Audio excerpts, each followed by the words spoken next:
how are you all? Hope you all are doing very good. Today students, we are going to start our 7th chapter of class 4, which is about plants preparing and storing food. So कैसे plants अपना food prepare करते हैं and उसके बाद store करते हैं, that we are going to discuss in this chapter today. Our earth has a vast variety of plants. Plants are also living things like us. They also need food for their survival. But like human beings and animals, they do not depend on others for food. They can prepare their own food with the help of sunlight and chlorophyll. So students, हमारे अर्थ पे vast variety of plants हैं. Plants भी हमारे ही तरह living beings हैं. इन्हें भी अपने सर्वाइवल के लिए फूड चाहिए होता है. लेकिन ह्यूमन बींग के किसी एनिमल के थ्रू ये किसी दूसरे ऑर्गेनिज्म के ऊपर अपने फूड के लिए डिपेंडेंट नहीं होते हैं. प्लांट्स के पास एबिलिटी है कि ये अपना खाना खुद प्रिपेयर कर सकते हैं with the help of sunlight and chlorophyll. What is chlorophyll? Chlorophyll is a green pigment present in leaves that makes them green. So chlorophyll एक ग्रीन कलर का पिगमेंट होता है जो प्लांट्स की लीव्स में प्रेजेंट होता है एंड उन्हें ग्रीन कलर प्रोवाइड करता है. Now parts of a leaf. अब लीफ के डिफरेंट पार्ट्स को हम डिस्कस करेंगे. Observe a leaf of a plant. So अगर आप एक प्लांट के लीफ को ऑब्जर्व करो, सो सबसे पहला part which is flat and green. Flat वाला पार्ट, ग्रीन वाला पार्ट जो प्लांट का लीफ का होता है, that is called leaf plate. फिर the tip of the leaf. Leaf के जो टिप वाला पार्ट होता है उसे लीफ एपिक्स कहते हैं. This part, okay, this is leaf apex. A mid vein or mid rib is seen running through the middle of the leaf. उसके बाद एक mid rib या mid vein होती है जो लीफ के सेंटर वाले पार्ट से रन करती है. And there are number of side veins emerging from the mid rib. And इस mid rib से बहुत सारी side veins होती है इस तरीके से जो emerge करती हैं. The mid rib and side veins have small tube inside them and these tubes are of two types. अब ये जो mid rib and side veins है स्टूडेंट्स, इनके अंदर काफ़ी सारी छोटी छोटी ट्यूब्स होती है. एंड ये ट्यूब्स भी दो टाइप्स की होती है. Number one, the tubes that carry water. वो ट्यूब जो वाटर को कैरी करती हैं रूट से लीव्स तक, उन्हें कहा जाता है xylem. And the tubes that help in carrying the food. And वो ट्यूब्स जो हेल्प करती है फूड को कैरी करने में, जो कि लीव्स में बनाया जाता है एंड बाकी सारे पार्ट ऑफ द प्लांट तक लेकर जाया जाता है, उन ट्यूब्स को कहा जाता है phloem. The inside of a leaf shows many layers of cell. अब लीफ के जो अंदर वाला पार्ट है उसमें काफ़ी सारी लेयर्स आपको देखने को मिलती है सेल्स की. एंड आप इन लेयर्स को देख सकते हो कैसे, by viewing a section of a leaf under a microscope. And इन सेल को क्या कहा जाता है? क्लोरोफिल कहा जाता है. क्लोरोफिल क्या करता है? क्लोरोफिल लीव्स को ग्रीन कलर प्रोवाइड करते हैं. And the lowest layer, okay, and जो लोएस्ट लेयर है सेल की, उसमें काफ़ी सारे छोटे छोटे से माइन्यूट ओपनिंग्स होती हैं which are called stomata. Each opening, हर एक ओपनिंग को स्टोमा कहा जाता है. स्टोमेटा को गार्ड करने वाले कुछ सेल्स होते हैं which are known as guard cell. And guard cell help in the exchange of gas and water vapour between the leave and the surrounding air. And ये गार्ड सेल्स हेल्प करते हैं leaves में gases का exchange और water vapour जो होता है, इनको क्या एक्सचेंज में ये हेल्पफुल होते हैं between the leaf and the surrounding air. Now how do leaves make food. अब लीव्स अपना खाना कैसे प्रिपेयर करती हैं? तो ग्रीन लीव्स को कहा जाता है kitchen of the plant, because ये अपना फूड खुद प्रिपेयर कर सकती हैं for the plant. Okay, and the process of making food by plant with the help of sunlight, water and carbon dioxide is for photosynthesis. And एक ऐसा process जिसमें plants की जो लीव्स होती हैं वो खुद फूड प्रिपेयर करती हैं with the help of sunlight, water and carbon dioxide. This food making process of the plant is called photosynthesis. Photo means light and synthesis means making. The green plants make food. अब green plants जो अपना खाना बनाता है वो किसकी help से बनाता है? कार्बन डाइऑक्साइड एंड वाटर की हेल्प से बनाते हैं in the presence of sunlight. Green leaves contain chlorophyll. Green leaves के अंदर students, as I told you, क्या होता है? क्लोरोफिल होता है, जो एक तो उन्हें क्या प्रोवाइड करता है? ग्रीन कलर प्रोवाइड करता है. दूसरा, सनलाइट को एब्जॉर्ब करने में हेल्पफुल होता है. Plants absorb water minerals from the soil with the help of roots. अब प्लांट्स क्या है, जो वाटर एंड मिनरल्स उन्हें फोटोसिंथेसिस के लिए चाहिए होता है, वो उन वाटर एंड मिनरल्स को सॉइल में से अपनी रूट्स के थ्रू एब्जॉर्ब करते हैं. Then they absorb carbon dioxide. Plants carbon dioxide को एब्जॉर्ब करते हैं एयर में से with the help of stomata. They get energy उन्हें मिलती है सन से. And they make food in the form of glucose. And फिर उसके बाद क्या करते हैं? वो अपना फूड प्रिपेयर करते हैं ग्लूकोज की फॉर्म में, जो कि एक सिंपल शुगर है. एंड ऑक्सीजन गैस भी उसके साथ क्या होती है? प्रोड्यूस होती है. That means carbon dioxide plus water किसके प्रेजेंस में? सनलाइट और क्लोरोफिल के प्रेजेंस में इन्हें कन्वर्ट किया जाता है शुगर प्लस ऑक्सीजन में. Now how do plants use their food. अब प्लांट्स अपने फूड को कैसे यूज करते हैं?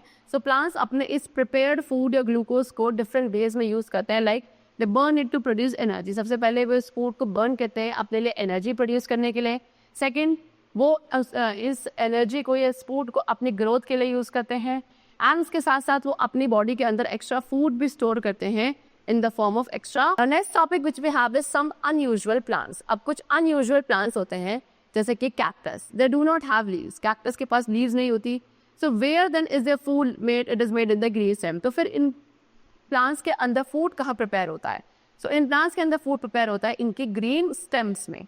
मोल्स एंड मशरूम, ये क्या है? ये नॉन ग्रीन प्लांट्स हैं, इनके पास क्लोरोफिल प्रेजेंट नहीं होता, दैट मीन्स ये अपना फूड प्रिपेयर नहीं कर सकते।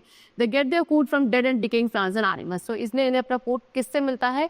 जो dead and decaying plants and animals होता है उनसे ये अपने फूड या न्यूट्रिशन को डिराइव करते हैं। The leaves of some plants, अब कुछ प्लांट्स की लीव्स है जैसे कि क्रोटोन एक प्लांट है, इनकी लीव्स में क्लोरोफिल होता है but they appear dark red, लेकिन दिखती कैसी है? डार्क रेड कलर की, बिकॉज इनकी लीव्स में एक रेड सब्सटेंस भी प्रेजेंट होता है जो कि इनके ग्रीन क्लोरोफिल को हाइड कर देता है। Okay, does photosynthesis takes place in such leaves? तो क्या ऐसे लीव्स में फोटोसिंथेसिस होता होगा? Yes it does, because chlorophyll present है, भले ही वो हाइडेड है लेकिन वो सनलाइट को एब्जॉर्ब कर सकता है। You can see in this picture, this is croton plant. Chlorophyll present होता है लेकिन रेड एक और पिगमेंट प्रेजेंट होता है जो कि इनके क्लोरोफिल को हाइड कर देता है। डजंट मैटर्स, फिर भी क्लोरोफिल होने की वजह से they can prepare there. Now energy flow in living things, अब एनर्जी का फ्लो कैसे होता है लिविंग थिंग्स में? The green plant utilize sun energy to make food. जो ग्रीन प्लांट क्या सन की एनर्जी को यूटिलाइज करता है अपना फूड प्रिपेयर करने के लिए, एंड हम सभी को एनर्जी चाहिए होती है to do work. Animals, human beings, इनको एनर्जी मिलती है from the plants when we eat them as food, and इस तरीके से एनर्जी पास होती है पहले सन से प्लांट्स के अंदर and then human beings and animals में। Okay, interdependence of plants and animals, अब प्लांट्स एंड एनिमल्स की इंटरडिपेंडेंसी को डिस्कस करते हैं। So plants and animals can not survive without each other, all green plants make their own food, all animals and human beings depend directly और indirectly on plants for their food, this forms a food chain. So students, plants and animals दोनों ही एक दूसरे के बिना survive नहीं कर सकते। जितने भी ग्रीन प्लांट्स हैं वो अपना खुद फूड प्रिपेयर करते हैं, एंड जितने भी एनिमल्स या ह्यूमन बींग्स हैं वो सभी डायरेक्टली और इनडायरेक्टली प्लांट्स के ऊपर डिपेंडेंट होते हैं अपने फूड के लिए, एंड इसी वजह से यहाँ पे हमारे नेचर में एक फूड चेन का फॉर्मेशन होता है।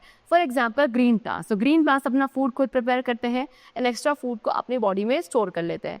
फिर इन ग्रीन प्लांट्स को कौन खा जाता है? डियर खा जाता है, एंड डियर को कौन खाता है? लायन खाता है। इस तरीके से यहाँ पे एक छोटी सी क्या बन गई? सिंपल फूड चेन बन गई हमारे। देन प्लांट्स आल्सो डिवोर्ड ऑक्सीजन, अब प्लांट्स क्या ऑक्सीजन प्रोड्यूस करते हैं जिसको एनिमल्स यूज करते हैं, राइट?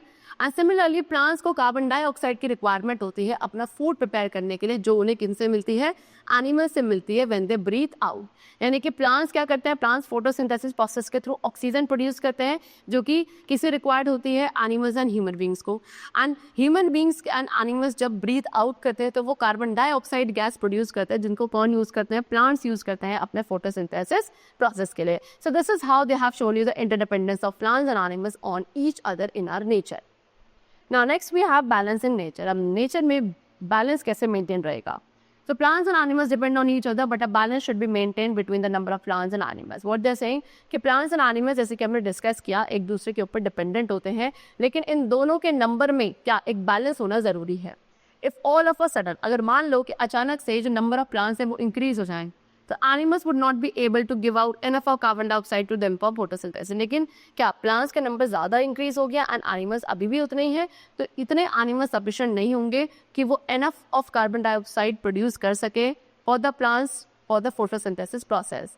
एंड इसी तरीके से अगर नंबर ऑफ एनिमल्स इंक्रीज हो जाए एंड प्लांट्स नहीं हो उतने, तो plants would not be able to supply enough of oxygen. Plants जो है इतनी ऑक्सीजन सप्लाई नहीं कर पाएंगे एनिमल्स के ब्रीदिंग के लिए, एंड एज अ रिजल्ट जो बैलेंस है हमारे नेचर का it will get. So to maintain the balance in nature, इसीलिए हमारे नेचर में एक बैलेंस को मेंटेन करने के लिए हमें प्लांट्स एंड एनिमल्स दोनों को ही प्रोटेक्ट करना चाहिए। The government has established wild life sanctuary, इसीलिए गवर्नमेंट ने काफ़ी वाइल्ड लाइफ सेंचुरीज को क्या किया है? एस्टैब्लिश किया है वाइल्ड एनिमल्स को प्रोटेक्ट करने के लिए। यहाँ पे वाइल्ड एनिमल्स की हंटिंग एंड किलिंग को बैन किया जाता है। Government has launch programs like Van Mahotsav, government ने काफ़ी प्रोग्राम्स भी लॉन्च किए लाइक वन महोत्सव। इस प्रोग्राम में न्यू ट्रीज को प्लांट किया जाता है and now people are aware of the harm causes due to the cutting of trees. And आज के टाइम पे लोगों को क्या अवेयरनेस भी मिल रही है कि कैसे ट्रीज को कट करने से क्या हमारा एनवायरनमेंट हार्म होता है। Okay, so the chapter is completed. I hope you all must have understood the chapter very carefully. We'll meet you very soon in the next class. And then take care and thanks to everyone.